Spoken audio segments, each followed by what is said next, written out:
काल अशा प्रकारचं वक्तव्य करून पुन्हा एकदा मराठी एकजुटीचा अपमान केला, मराठी माणसाचा अपमान केला। एकनाथ शिंदे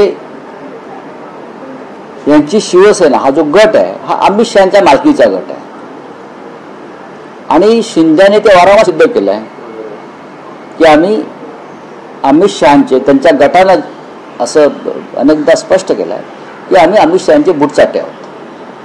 त्याच्यामुळे अमित शहा अशा प्रकारची वक्तव्य करत असतील आणि इतकं करून सुद्धा शिवसेना उभी आहे हे त्यांचं फ्रस्ट्रेशन आहे। अमित शहांचं हे अमित शहांचं फ्रस्ट्रेशन आहे।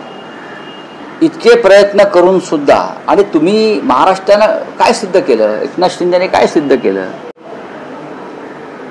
काय सिद्ध का केलं?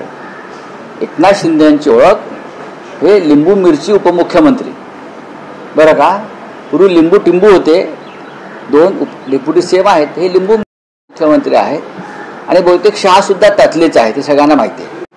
राऊतसाहेब, वर्धापन दिनाच्या भाषणातही उद्धव ठाकरेंनी नरेंद्र मोदी अमित शहा यांच्यावर जी टीका केली त्यावर फडणवीस यांना विचारलं असता आणि विशेषतः ठाकरे ब्रँड संपवता येणार नाही असंही ते उद्धव ठाकरे म्हणाले। त्यावर फडणवीस असं म्हणतात की उद्धव ठाकरेंचा उल्लेख त्यांनी बोलबच्चन भैरवी असा केला। बोलबच्चन भैरवीवर मी बोलबच्चन जर आम्हाला कोणी म्हणत असेल तर ही प्रेरणा आम्ही नरेंद्र मोदी पासून घेतली।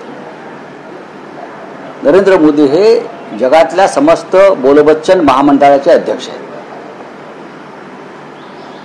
जगातल्या समस्त बोलबच्चन संघटना त्या संघटनेचे नरेंद्र मोदी अध्यक्ष आहेत। त्याच्यामुळे पूर्वी आमचे संबंध होते त्यांच्याशी, थोडेफार गुण आमचे बोलण्याचे। स्वतः देवेंद्र फडणवीस हे ज्युनियर बोलबच्चन आहे, ज्युनियर बोलबच्चन, पण त्याला अजून जमत नाही, उघडे पडतात।